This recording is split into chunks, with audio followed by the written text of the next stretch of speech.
মানুষ হয় ফিরআউনের ঘরে। ফিরআউনের কাজের মহিলা ঈমান এনেছিল কিভাবে? রাতের পর রাত, দিনের পর দিন আল্লাহর উপরে চুপে চুপে চুপে চুপে ঈমান এনেছে। হযরত আসিয়া ঈমান এনেছে ফিরআউনের ঘরে বসিয়ে বসিয়ে ঈমান এনেছিল আল্লাহর উপরে। এই জন্য আল্লাহ সুবহানাহু ওয়া তাআলা হযরত আসিয়াকে দুনিয়ার ভিতরে জান্নাতের সার্টিফিকেট দিয়ে তারে কবরে নিয়ে গিয়েছে। বিশ্বনবী সাল্লাল্লাহু আলাইহি সাল্লাম মেরাজে যাবেন, বাইতুল্লাহ থেকে রওনা দিলেন। জিবরিল আলাইহিস সালাতু ওয়াস সালামের সঙ্গে যাচ্ছেন। দীর্ঘ পথ পাড়ি দিয়ে আল্লাহর হাবিব যখন মেরাজের দিকে যাচ্ছেন, দুনিয়ার এরকম এই মাটি থেকে সুগন্ধি উঠছে। আল্লাহর হাবিব সাল্লাল্লাহু আলাইহি সাল্লাম জিবরিলকে বললেন, ভাই জিবরিল, এত সুন্দর ঘ্রাণ কিসের? জিবরিল আলাইহিস সালাতু ওয়াস সালাম বললেন, ইয়া রাসূলুল্লাহ, আপনি জানেন না ফিরআউনের ঘরে একজন কাজের মহিলা ছিল, তার নাম মাসুদা। এই মাসুদা ঈমান এনেছিল আল্লাহর পরে, আল্লাহর উপরে ঈমান এনেছিল।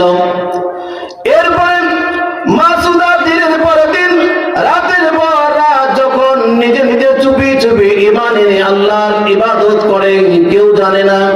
হঠাৎ করে একদিন ফিরআউনের একজন পালক মেয়ে ছিল, কন্যা ছিল, কন্যার মাথার চুলটা যখন হাসিয়ে ছিল, হঠাৎ করে ওই কাজের মহিলার হাত থেকে শিরনিটা এরকম জমিনে পড়ে যায়। পড়ে যাওয়ার সঙ্গে সঙ্গে শিরনিটা যখন উঠায় নিবে, বিসমিল্লাহির রহমানির রহিম বলে এই শিরনিটা যখন উঠায় ফেলেছে, এবার সঙ্গে সঙ্গে ফিরআউনের ছোট সন্তান বাবার কাছে যে বলছে, বাবা, এমন একটি আজকে আজব একটি জিনিস দেখলাম, আমাদের কাজের বুয়া, আমাদের কাজের মেয়ে বিসমিল্লাহির রহমানির রহিম বলেছে।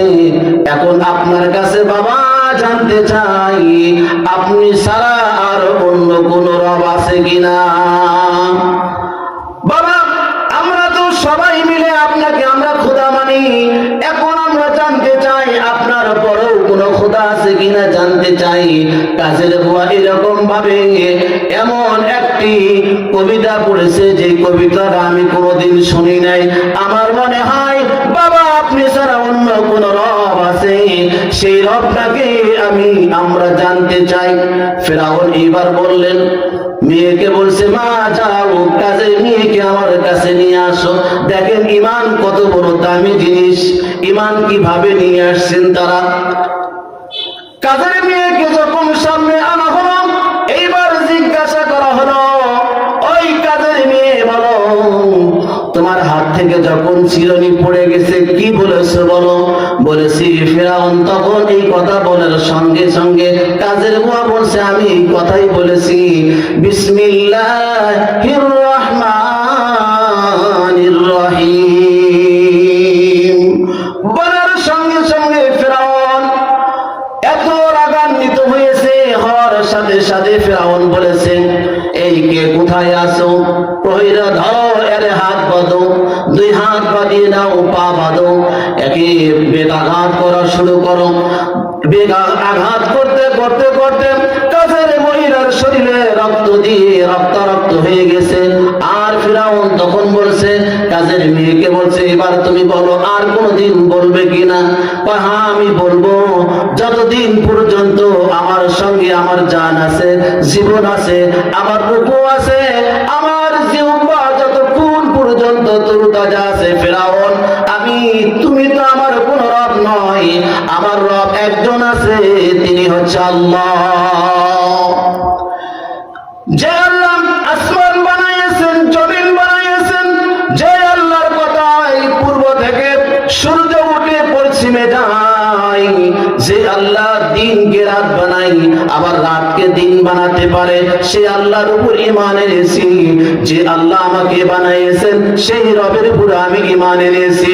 যে রব তোমাকে বানাইয়েছেন, ও ফিরআউন শুনে নাও, সেই রবের উপরে আমি ঈমান এনেছি। তুমি আমাকে যত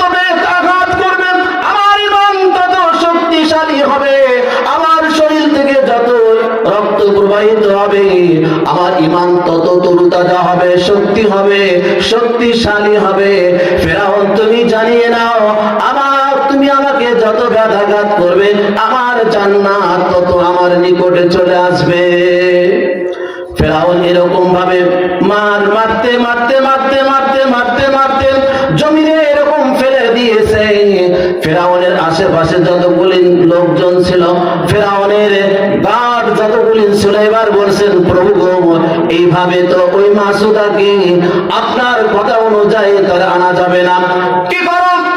ওই কাজের বোন তিনটি সন্তান আছে, ছোট ছোট তিনটি সন্তান রয়েছে। ওই সন্তানকে তার সামনে হত্যা করতে হবে। যদি তার সামনে হত্যা করা হয় তাহলে মাসুদা ওই রবের কথা ছেড়ে দিবে, তার আল্লাহর কথা ছেড়ে দিবে। কথা ছেড়ে দিয়ে আপনার আনুগত্য করবে, আপনার ইবাদত করবে, আপনাকে রব হিসেবে তখন সে মানবে। ফেরাউন বলল তাহলে কাজ করা হোক, এভাবে তো হবে না। ওই ছোট শিশু তিনটা বাচ্চা আমার সামনে নিয়ে আসো। নিয়ে আসা হলো, নিয়ে এসে এবার ফেরাউন বলছে এইভাবে তো হবে না। বেতাঘাত করলো। মা এরকম বেতাঘাত সন্তানের দিকে হাসতে হাসতে হাসতে আছে, আর মা সন্তানদেরকে বলছে আমার সন্তানরা তোমরা ভয় পাও না, তোমাদের কোনো ভয় নাই।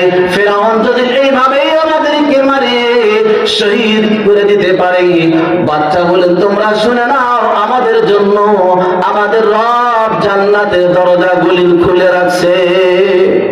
ফেরাউন বলল না, এভাবে তো হবে না। তাহলে কি করা হয়? তেলের ডেকসি নিয়ে আসো। বিশাল বড় তেলের একটি ডেকসি নিয়ে আসা হলো। তেল ওর ভিতরে রাখা হলো, নিচে আগুন দিয়ে গরম করা হলো, তপ্ত করা হলো। আগুনের যখন টপ টপ করে ফুলকি যখন উপর দিকে উঠতেছিল, একটি করে সন্তান হাত বাঁধা, পা বাঁধা, চোখ বাঁধা, এমতো অবস্থায় সন্তানগুলি ওই ডেক্সের ভিতরে ফেলে দেওয়া হয়। একটা করে সন্তান ফেলে দেওয়া হয়। যখন সন্তানগুলি ওই আগুনের ডেক্সির ভিতরে যখন ফেলে দেয়, সন্তান মাকে দাঁড়িয়ে বলে মা গো, ও মা তুমি ভয় পাও না। ফেরাউনের সাথে হাত লাগাইয়া ফেরাউনের এরকম ভাবে আনুগত্য করো না মা, আমরা তেলের ভিতরে হাবুডাবু করছি, মা তুমি কষ্ট নেও না, আমরা জান্নাতের দরজায় থেকে খুশবু গুলেন পাইতেছি। একটা নয়, দুইটা নয়, পরপর তিনটি বাচ্চাকে এরকম ভাবে তেলের ভিতরে ফেলে দেওয়া হলো। সমস্ত বাচ্চা যখন মুরগির কাবাবের মতন যখন হয়ে গেল, এরপর ওই কাজের বুয়া মাসুদার পালা তারে ব্যাঘাত করতে করতে জমিনে শুয়ে ফেলে দিয়েছে। এবার ফেরাউন ডাকিয়ে বলছে মাসুদারে, আমার কাজের মেয়ে বহুদিন হলো তোমাকে আমি এনেছি, ছোটবেলায় এনেছি, বিবাহ শাদী আমি তোমারে দিয়েছি, বাচ্চা হলো, তোমার উপরে আমার একটি মায়া আছে, মহাব্বত আছে। আমি চাই না মাসুদারে তোমাকে এইভাবে মারতে, আমি চাই না। একবার তুমি বলো আমি তোমার রব, একবার বলো। মাসুদা কাদের মহিলা বলছে না, ইন্নাল্লাযীনা আমানু, আমি ঈমান এনেছি আমার রবের উপরে, এমন একটি রব যে রব তোমাকেও বানাইছে আমাকেও বানাইছে। বিদায় ফেরাউন কখনো কোনোদিন আমি তোমার রব হিসেবে মানব না। এইবার মাসুদাকে হাত পা বাঁধিয়ে নিয়ে বড় একটি আগুনের ডেকসির ভিতরে ফেলে দিবে। কাজের মহিলা মাসুদা ফেরাউনকে বলল, ও ফেরাউন, তুমি যখন আমাকে এই অবস্থায় শহীদ করবে আমি প্রস্তুত আছি, তবে আমার কিছু শর্ত আছে, একটু আমার কথা তুমি মানবে। বলো বলো কি বলবে? আমাকে যখন মারবে, আমি যখন ইন্তেকাল করব, আমি আমার রবের দিকে যখন চলে যাব, আমার তিনটি সন্তানের সব হাড় হাড্ডি গুলিন এক জায়গায় করবে, আর আমি মা আমার হাড্ডি গুলিন এক জায়গায় করবে। সব কিছু নিয়ে এক জায়গায় করে একটি বর্তন, একটি পাতিলের ভিতরে করে, একটি ডেকসির ভিতরে করে এক জায়গায় মাটির ভিতরে পুঁতিয়ে রাখবে, যেন কিয়ামতের ময়দানে আমি আমার সন্তান একই সঙ্গে উঠিয়ে যেন আমার রবকে বলতে পারে রব। ওই ফেরাউনের অত্যাচারী শিকার হয়ে আমরা দুনিয়া থেকে চির বিদায় হয়ে মা সন্তানগুলি সবাই একাকার হয়ে আপনার জন্য, আপনার দিনের জন্য, আপনাকে রব হিসেবে স্বীকার করার জন্য জীবন দিয়ে আমরা এসেছি। ফেরাউন একটি দাবি মেহেরবানি করে মানবে। ফিরআউন বলল ঠিক আছে মানবো।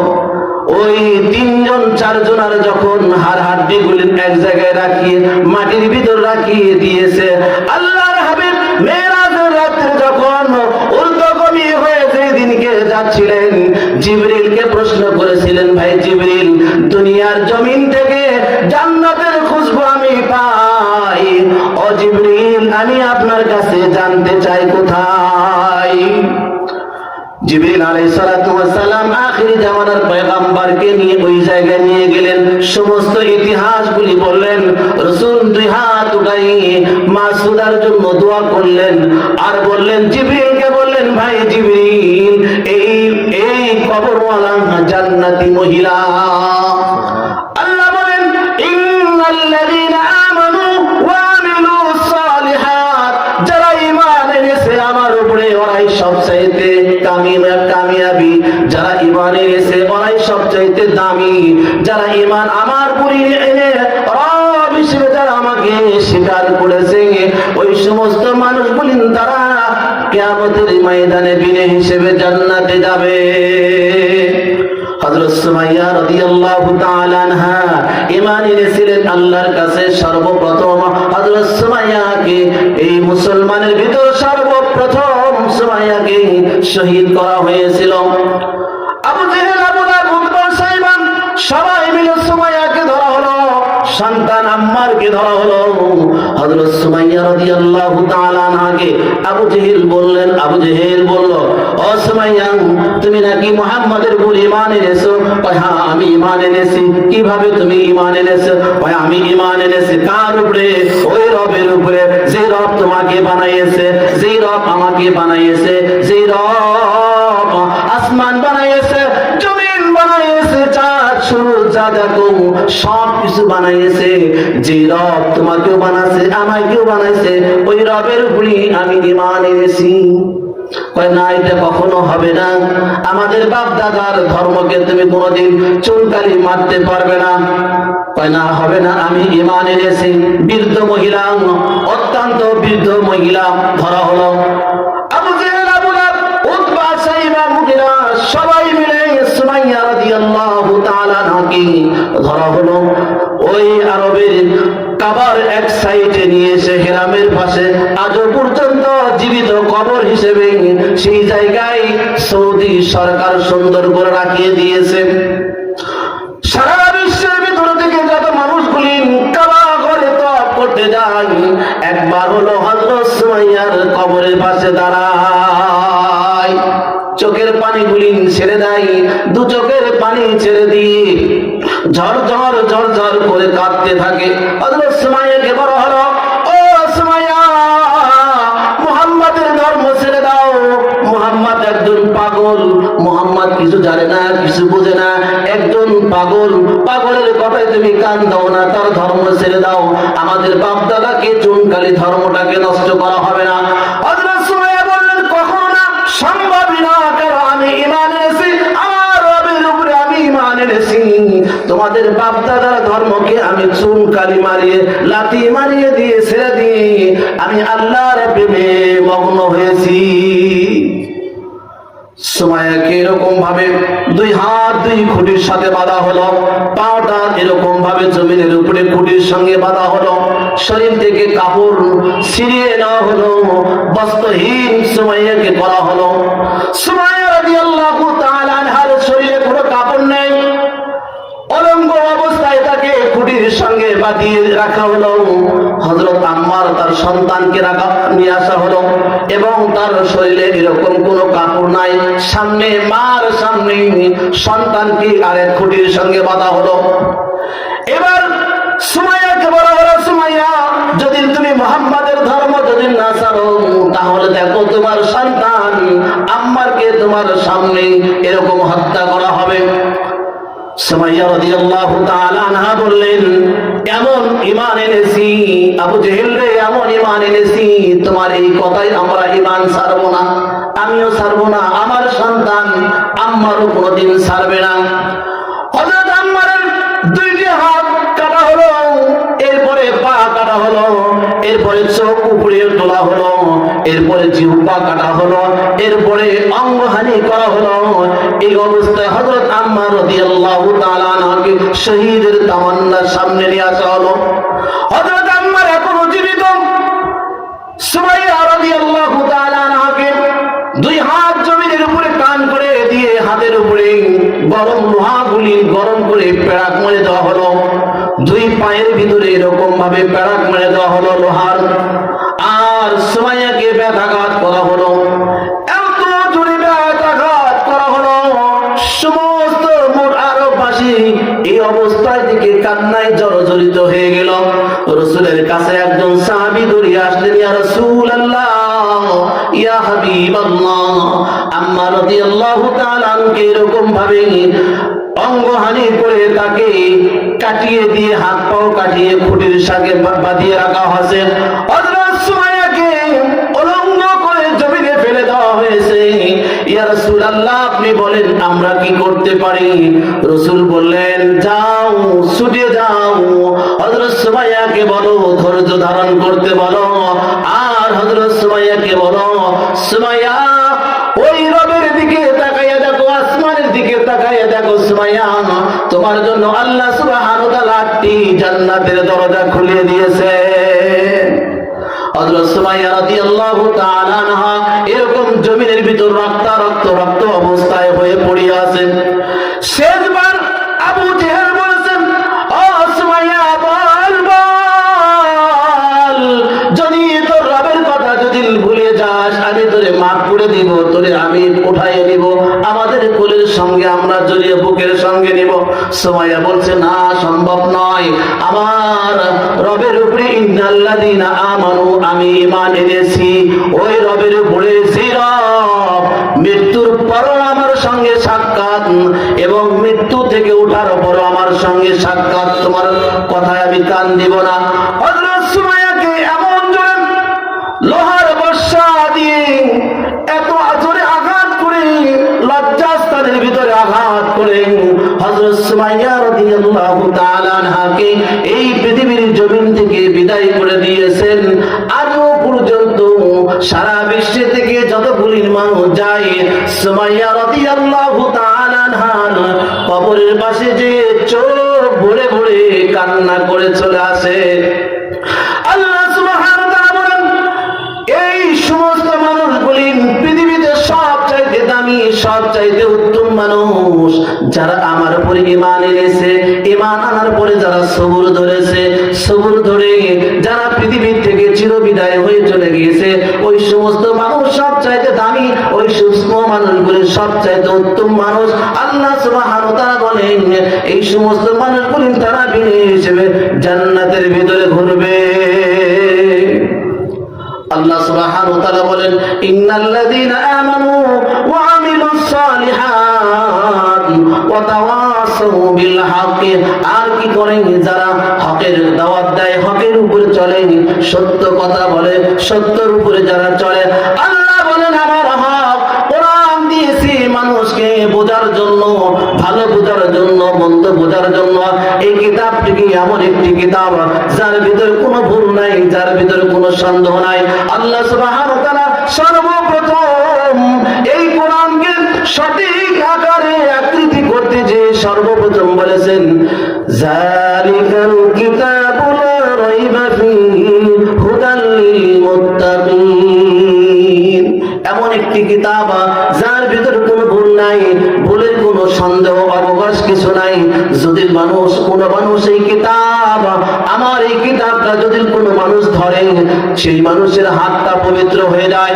আমার কোনো মানুষ যদি, কোনো বান্দা যদি এই কোরআন কিতাবটা যদি পড়ে, সঙ্গে সঙ্গে তার জবানটা, আল্লাহ বলে, তার জবান আর আমার জবান হয়ে যায়। যে মানুষ এই কোরআন এই কিতাব দেখে, তার চোখ যেন আমার চোখ হয়ে যায়। যে মানুষ এই কোরআনটা সিনার সঙ্গে নিল, তার সিনা যেন আরশে আজিমের সে সবচেয়ে দামি সিনা হয়ে যায়। আল্লাহ সুবহানাহু ওয়া তাআলা আমাদেরকে এমন একটি কিতাব দিয়েছেন, কোরআন দিয়েছেন, যে কিতাব, যে কোরআন আমরা যদি ধরি আর আমরা যদি পড়ি, আল্লাহ সুবহানাহু ওয়া তাআলা আমাদের সবার জীবনের গুনাহ কি করে দিবেন? মাফ করে দিবেন। ঈমান এত বড় একটি দামি জিনিস।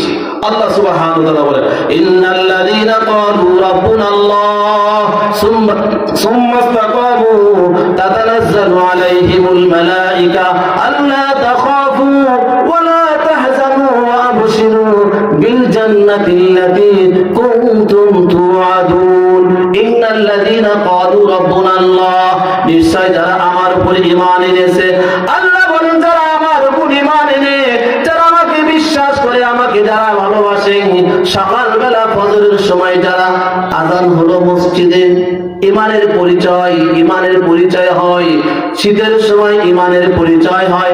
আযান হয়েছে ফজরের নামাজের সময়, ল্যাপের মধ্যে শুয়ে এখন শয়তান একদিকে ধোঁকা দেয়, এখনো সময় আছে ঘড়িতে, এখনো 20 মিনিট আছে, একটু পরে উঠো, কয় না, একটু পরে উঠো, এখনো 20 মিনিট আছে, 20 মিনিট পরে জামাত হবে, তারপরে একটু পরে যাও, তুমি যাইতে পারবে।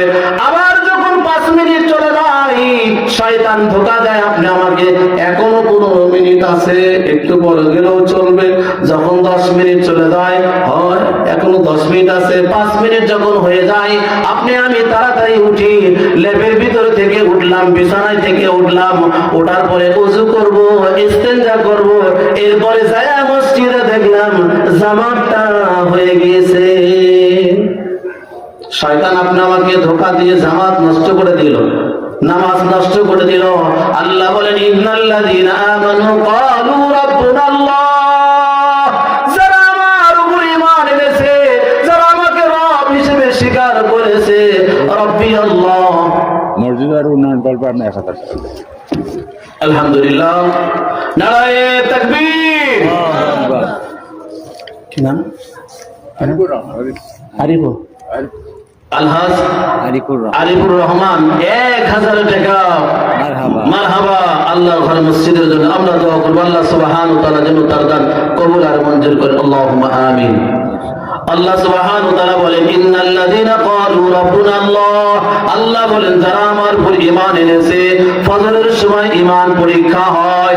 আল্লাহ বলেন যে মানুষ ফজরের সময় আমার দরবারে আসলো, আমার ঘর মসজিদে আসলো, আসার পরে ওই মানুষ যখন নামাজের ভিতরে দাঁড়ায় ফেললো, আল্লাহু আকবার বলে যখন নামাজের ভিতরে দাঁড়ালো, আবার যখন রুকুতে গেল, রুকুতে যাওয়ার সামনে বলে আল্লাহু আকবার, রুকু থেকে যখন উঠে সামি আল্লাহু লিমান হামিদা, আবার যখন যায় রুকু থেকে সিজদার ভিতর গেল, এরপরে বলে আল্লাহু আকবার বলে রুকু সিজদার ভিতরে যায়, সিজদার ভিতরে যে বলে সুবহান রাব্বিয়াল আ'লা, সুবহান রাব্বিয়াল আ'লা। এইভাবে যখন যেই মানুষ সারা জীবন এরকম ভাবে জীবনটা সুন্দর করে নিয়ে সাজাইতে পারলো, ওই মানুষ যখন কবরে চলে যাবে, যাওয়ার পরে কবরে সওয়াল জব হবে, 3টি সওয়াল জব হবে। মান রব্বুকা, মান দীনুকা, মান নবিয়ুকা, বলা হবে তোমার রবকে, বলা হবে তোমার নবীকে, বলা হবে তোমার দ্বীন কি ছিল। একজন মানুষ যদি 5 ওয়াক্ত নামাজি বলা হয়, ইন্নাল্লাযীনা ক্বালু রাব্বুনাল্লাহ, ওই মানুষ যদি আল্লাহর সঙ্গে ভালো সম্পর্ক থাকে, তাহলে কবরে যাওয়ার সঙ্গে বলবে রব্বি আল্লাহ, তুমি কি আমাকে চিনো না? যে রবের উপর ঈমান এনেছিলাম, ঈমান আনার পরে এরকম ভাবে নামাজ পড়েছি, সিজদার ভিতর বলেছি সুবহান রাব্বিয়াল আ'লা, আবার রুকুর ভিতর বললাম সুবহান রাব্বিয়াল আযীম। এইভাবে আমি আমার সারা জীবন ফজরের সময় রবের সঙ্গে সাক্ষাৎ, যোহরের সময় রবের সঙ্গে সাক্ষাৎ, আসরের সময় রবের সঙ্গে সাক্ষাৎ করেছি, মাগরিবের সময় রবের সঙ্গে সাক্ষাৎ করলাম, ইশার সময় রবের সঙ্গে সাক্ষাৎ করলাম। ফেরেশতা তুমি কি জানো না, রব্বি আল্লাহ, আমার রব হইতেছে ওই আল্লাহ। আল্লাহ বলেন একজন নামাজি ওয়ালা মানুষ 5 ওয়াক্ত নামাজ পড়ে যে মানুষ কবরে চলে যাবে, সওয়াল জবটা এত সহজ হবে, এত সহজ হয়ে যাবে, যেমন একজন মানুষ যখন নামাজে দাঁড়িয়ে যায়, সূরা ফাতিহা কারো বলে দেওয়া লাগে না, শেখানো লাগে না, অটোমেটিক জবান থেকে বাহির হয়ে আসে।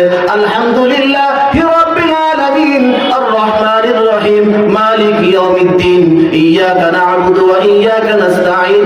এইভাবে সূরা ফাতিহা শেষ পর্যন্ত তিলাওয়াত করে একজন নামাজওয়ালা মানুষকে সর্বপ্রথম যখন কবরে নামানো হবে, মানুষগুলির চলে আসবে, দুই কবর পাশ থেকে চাপ দেওয়া হবে। মানুষ যখন সব শেষ চলে আসবে, কবরের দুই সাইড থেকে এরকম ভাবে মাটিটা এমন ভাবে চাপ দিবে। হযরত আয়েশা সিদ্দিকা রাদিয়াল্লাহু তাআলা আনহা বলেছেন, ইয়া রাসূলুল্লাহ, আমাকে যখন কবরে রাখবে ওই সময় কবরটা আমাকে চাপ দিবে। রাসূল বলেছেন, আয়েশা, যদি আপনার কাছে নামাজ থাকে কবর আপনার জন্য বন্ধু হয়ে যাবে। হযরত খাদিজা রাদিয়াল্লাহু তাআলা আনহা বীর একজন মহিলা ছিলেন। হযরত খাদিজা রাদিয়াল্লাহু তাআলা আনহার কবর যারা মক্কা মুকাররমা জমিনে গিয়েছেন তারা এরকম ভাবে খাদিজার কবর জিয়ারত করেছেন। হযরত খাদিজা রাদিয়াল্লাহু তাআলা আনহা অসুস্থ হয়ে গেলেন। রাসূলকে ডাকিয়ে বললেন, ইয়া রাসূলুল্লাহ সাল্লাল্লাহু আলাইহি সাল্লাম, আপনার সঙ্গে আমি কিছু কথা বলতে চাই, কিছু আদান প্রদান করতে চাই। রাসূল বললেন, খাদিজা আপনি বলেন, আপনি যা বলবেন আমি তা শুনবো। কেন শুনবো খাদিজা? আপনি কি জানেন, আমার যখন কষ্টের সময় ছিল খাদিজা আপনি আমার পাশে ছিলেন। আমার কেউ নেই, আমার ভাই নেই, আমার বোন নেই, আমার বাবা নেই, আমার মা নেই, আমার চাচা নেই, আমার কেউ নাই। খাদিজা ওই কষ্টের সময়গুলি খাদিজা আপনি আমার পাশে আসিয়ে দাঁড়াইছিলেন। খাদিজা আজকে আপনি মৃত্যুর শয্যায় অসুস্থ অবস্থায় জমিনে পড়েছেন আমার বিছানায়। খাদিজা বলেন, আপনি যা বলবেন আমি তাই শুনবো। আল্লাহ রাসূল যখন এই কথা বলেছেন, খাদিজা বললেন, ইয়া রাসূলুল্লাহ, আমার ইন্তেকালের পরে আমাকে যখন কবরে রাখবেন, কবরে কোন অবস্থায় রাখবেন আমি একটু জানতে চাই। আল্লাহ রাসূল বললেন, খাদিজা, মানুষকে যেইভাবে রাখা হয় আপনাকেও সেইভাবে রাখা হবে। হযরত খাদিজা বললেন, ইয়া রাসূলুল্লাহ, আমাকে কবরে রাখার পরে কবরে যখন রাখবেন তার আগে আমার কয়েকটি আবদার আপনার কাছে থাকলো। এক নম্বর, আপনার শরীরের সুন্দর জামা যে আছে, যেই পোশাক দিয়ে আপনি পরিধান করেছেন, নামাজ পড়েছেন, সালাত আদায় করেছেন, কালেমার দাওয়াত দিয়েছেন, ইয়া রাসূলুল্লাহ, আপনার ওই সুন্দর জামাটা দিয়ে আমাকে দাফন করবেন। এরপরে হযরত খাদিজা বললেন, ইয়া রাসূলুল্লাহ, দ্বিতীয় আবদার হইতেছে এইটা, মানুষ যখন রাখবে কবরের পাশে, যে মেহেরবানি করে কবরের ভিতর আপনি নামবেন, নামিয়ে আপনি আমাকে নিজের কুদরতের হাত দিয়ে কবরের ভিতর রাখিয়ে দিবেন। এরপরে রাসূল বললেন, আর কোন আবদার আছে নাকি? খাদিজা আপনি বলেন। হযরত খাদিজা বললেন, ইয়া রাসূলুল্লাহ, সমস্ত মানুষ যখন কবরের কাছ থেকে চলে যাবে ওই সময় ইয়া রাসূলুল্লাহ আপনি আমার কবরের পাশে দাঁড়িয়ে থাকবেন। আমার ভয় হচ্ছে এটা, মানুষ যখন চলে যাবে ইয়া রাসূলুল্লাহ আপনিও চলে যাবেন, কবরের দুই পাশের মাটিটা আমাকে আসবে, চাপ দেবে, আমার হাড় হাড্ডিগুলি ভাঙিয়ে চুরমাচুর করে দিবে। ইয়া রাসূলুল্লাহ, আমার ভয় হয় কবর দেখে, আমার ভয় হয়। ওই সময় যদি ইয়া রাসূলুল্লাহ আপনি যদি আমার পাশে না থাকেন আমার কি উপায় হবে গো রাসূল? মেহেরবানি করে ওই সময় কবরের উপরে একটু দাঁড়িয়ে থাকে, আমার পক্ষ থেকে কবর সওয়াল জবাবটুকু আপনি দিয়ে দিবেন। রাসূল বললেন, খাদিজা, আপনি যা বলেছেন আমি সত্যি সত্যি আপনাকে আপনার ওয়াদা আমি পালন করব। আল্লাহ রাসূল বললেন, খাদিজা, আমি যে আপনাকে এই জামা দিয়ে আপনাকে দাফন করব, কেন দাফন করব একটু জানতে চাই। হযরত খাদিজা বললেন, ইয়া রাসূলুল্লাহ, এই জন্য আমি আপনার কাছে এই আবদার করছি, এই জন্য আপনার সুন্দর জামা মোবারক যদি আমার শরীরের সঙ্গে থাকে, আমার বিশ্বাস, আমার মনে হয় যে রব আপনাকে রাসূল হিসেবে, নবী হিসেবে পৃথিবীতে পাঠিয়ে দিয়েছেন, ওই রাসূলের জামা যদি আমার শরীরের সঙ্গে থাকে কবর আমাকে কোনোদিন চাপ দিতে পারবে না, কষ্ট দিতে পারবে না। ইয়া রাসূলুল্লাহ, আর মানুষ যখন সাহাবীরা যখন চলে যাবে আপনি আমার সওয়াল জবাবটুকু দিবেন। আর যখন কবরে আমাকে রাখা হবে, মেহেরবানি করে আপনার নিজের কুদরতের হাত দিয়ে আমাকে কবরে রাখবেন, এই জন্য আপনি কবরে রাখবেন। ইয়া রাসূলুল্লাহ, ইয়া রাসূলুল্লাহ, আপনার সুন্দর পা মুবারক যদি আমার কবরের ভিতরে পড়ে আমি বড় আশা রাখি ইয়া রাসূলুল্লাহ কোনদিন কবর আমাকে চাপ দিতে পারবে না। খাদিজা রাদিয়াল্লাহু তাআলা আনহা ইন্তেকাল হয়ে গেল।